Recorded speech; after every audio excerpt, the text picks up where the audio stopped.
All right, another video book review. This one is for All the Seas of the World by Gavriel K.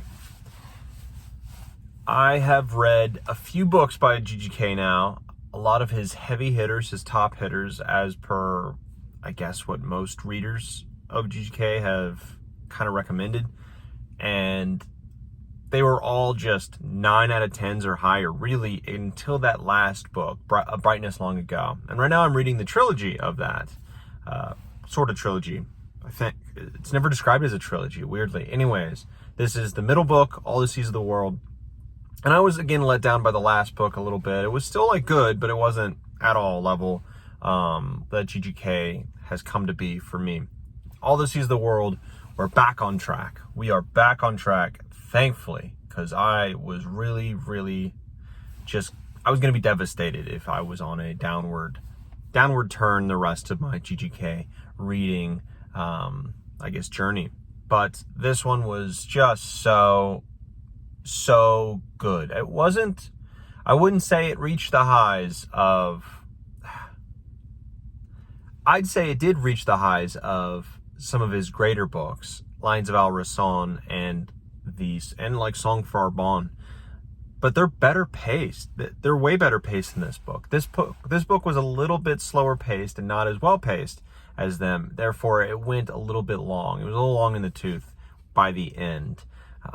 I would say the end went by fast, maybe a little bit before the end, like the 70% mark. I'm just like, where is the ending? Why aren't we wrapping up right now? But I did enjoy the characters a lot. Now, I loved having Lenya as the main character, way more than having, what's his name? Danio is what people call him, right? So I'm going to call him Danio. Anyways, it was better. I just don't think Danio was as strong a character. He felt, I don't know, he didn't feel as consequential as I'd want, or as deep as I'd want. This Lenya, she is just absolutely torn up and broken in so many ways, but she is just trying to figure things out, trying to be better, and trying to see her place in this world. Because I won't spoil it, but her past is her past, and it might be a little bit hard to let's say set a course for a future that is good, that's not morally bad, and she does, and that's just great. That's great. There's a lot of turmoil there, but her character is kind of the center focus, which is great, and it's really a big way, one of the biggest ways in the book of exploring the themes of this book. One of the big themes, and it's explicitly stated by GGK in the book, is exile, and what exile means to you, and why that affects your view of your homeland. Like, everyone has a view of home to them, whether it be a house, a country, whatever it is, a land of some type. Even I'm reading the Regante series, and to them it's the Black Mountains in the north of this kind of pseudo Scotland, right? And then you have, that's the land that they're really attached to. For some, I know, I'm from Texas, but a lot of people are very much like all of Texas, Texas, I'll get the tattoo on me. The state of Texas and its history is a great thing, whatever, right? It's always different. Your view of home, your homeland. Again, the house you grew up in could have all the memories for you. Now, what does it mean when you are exiled, when you're kicked off of that and never allowed to come back upon pain of death? Or just, you can't go back because you aren't who you were when you left it, and you don't want to ruin home or home for you with the new you, let's say. And a lot of us experience that when you're older, when you've changed, when you've done things, whatever, right? Home is, and I've done that. I've lived away for a while, and then the home gets sold while you're gone, and the family moves away, and now when you go back, and I've done this, when you go back to the area, even the town, where you used to go to high school, that kind of stuff. It's not the same. It doesn't feel the same. It's very different. You don't have something anchoring you there anymore. Like, the family was all gone, and it's different. It's very different. Even the people who I cared about there were all gone. That weren't the family. So this book hits very hard in that sense, in that it really explores, not only through Lenya, it explores through a bunch of other characters, what that means, what your homeland means to you, what your home means to you, and what it means to you if it's taken away from you, right? For some reason. It doesn't matter what, but for some reason, how that affects you through life. And how that affects your decision making and how you want the course of your life to go. And that's an interesting theme. Like, that's a very interesting theme. And I've seen it like hinted at in different places, right? But this one kind of this book focuses on that. And that makes for just a melancholic read in a lot of places. It still has exciting moments, and GGK has these hugely impactful, high octane moments written beautifully. That's like a great part of GGK. But inside of it, like interweaved throughout all of these scenes, is that melancholy. And I really enjoyed that. Just made it an excellent book. He continues what he does in most books that I love, and that's, you have all your main characters going through the book, going through life, and they're just like anywhere else in any books or movies or just in life. You come in contact with others who then go on and have their own life, right? Because you just, interact, who knows? They gave you a piece of information, they sold you a thing, whatever, right? You talked with them in court, but they're not really part of this story anymore, and they head out, and then they go into the wide unknown, never to be seen again by our point of view characters as they go and do the real stuff. But GGK, what he does is, the main characters meet them, and then they go off, but GGK follows this one character and spends a couple pages, or shorter, a couple paragraphs sometimes, just following them and summing up the rest of their life, and how the rest of their life was kind of affected by that moment, by that meeting. And they go off, that story ends, and then you jump back to your main character as they go on to the point of view for the rest of the story.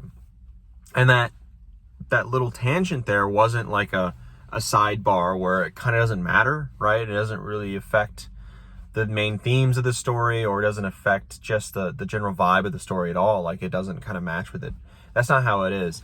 Like, that side tangent isn't really a tangent. It's like it really hits home the themes a lot more. And it's just an expertly done thing by GGK that I haven't seen really before. And I love those little things. They're great. They add so much flavor to GGK's writing, and the way he sets up a story. It doesn't feel formulaic at all. Well, I can't speak formulaic in this, the word at all in this, because it's early. But anyways, it doesn't feel formulaic like when you read an author and you just feel, okay, this is the moment where this is supposed to happen, so it's happening here. You can see them following some kind of general guidebook of some kind, or how we've all read a lot of stories and seen a lot of stories, and you kind of follow the general trend there. GGK doesn't do that. It's all unique. It just feels realistic, and it feels natural in how things flow, and because of that, you get lost in the story a lot more. And that's a lot of what makes GGK great, and All the Seas of the World does that as good as anything I've ever read by GGK. It's a great book. I don't think it ever gets the highs of, let's say, a Lord of Emperors or a Sarantine Mosaic. It doesn't get to those, or Lines of Elder Song, or Song for Arbonne. And I don't think Song for Arbonne had as many highs I mentioned in there. It just was masterfully paced. This kind of falls in the same level as that, in which but it's not masterfully paced. It doesn't have as high of highs and have those big moments, but it's all the way through good, all the way through, and a lot of times great, but not all the time like some of the books. And it has those themes that are and that main theme, which is great. Yes, just like any other story, it's going to have all these other themes weaved through it, but this one, that's what we talked about before. That's the main theme going through. And I feel like anyone can relate to that in some way.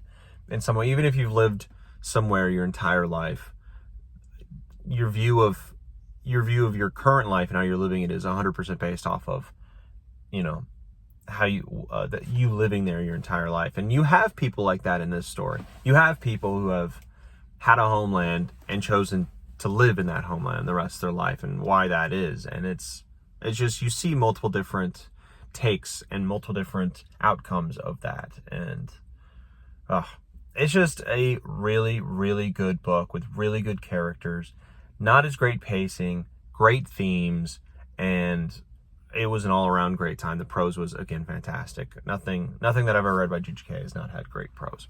So I would say it's not in the high ranks of the books, of GGK books, not in the highest of ranks, but it's in that lower rank with, I would say, it's much better than A Brightness Long Ago. A Brightness Long Ago was not near this. It was not near those other books. It was a huge step down for me, Brightness Long Ago. And on paper, I would have loved it, I think. I should have loved it. Maybe on a reread I will, but it just didn't work for me as well as the rest of these books. But it is, I think, on the same levels as, let's say, maybe a little bit lower, but it's on the same kind of level as a Lord of Emperors or a Sarantine Mosaic. And those two, if they were put together, would be in my top tiers of GGK. But since they're separate, they have their own different strengths. Maybe the pacing is a little bit better in one, the themes are better in the other. Who knows, right? But I know. But I don't need to talk too much about it. Go, I guess, listen to the reviews. I really like the first one a lot more than the second one. But anyways, those had higher highs, way higher highs than this, but I think as a package, it kind of falls under those two books in that same category, while Song for Arbonne and Lions of El Rason are kind of in their own tier at the top. Now that, again, that Brightness Long Ago is in my last tier, and hopefully it doesn't go lower than that, at least with these main books. I understand that with GGK, I believe like the Fiona of Our Tapestry were supposed to be in a way lower rank, and Isabel and all that kind of stuff, but we'll cross that bridge when we get there. Anyways, that's it. It's a 8.7 out of 10. Again, that pacing really threw it off for me, just went overly long, and didn't have as high of highs as really a lot of his better books, but it is still super solid, really good all the way through, approaching great, especially with those themes. And I definitely will remember this book as a strong point so far. And that makes it an 8.7, which is far better than most books get for me. And I am very happy that I read it, and that GGK is just an amazing author. Oh my gosh. And he's got a new book coming out in May. Like, come on. I'll probably want to read that day one, honestly. But we'll see how that goes. Anyways, on to the next book.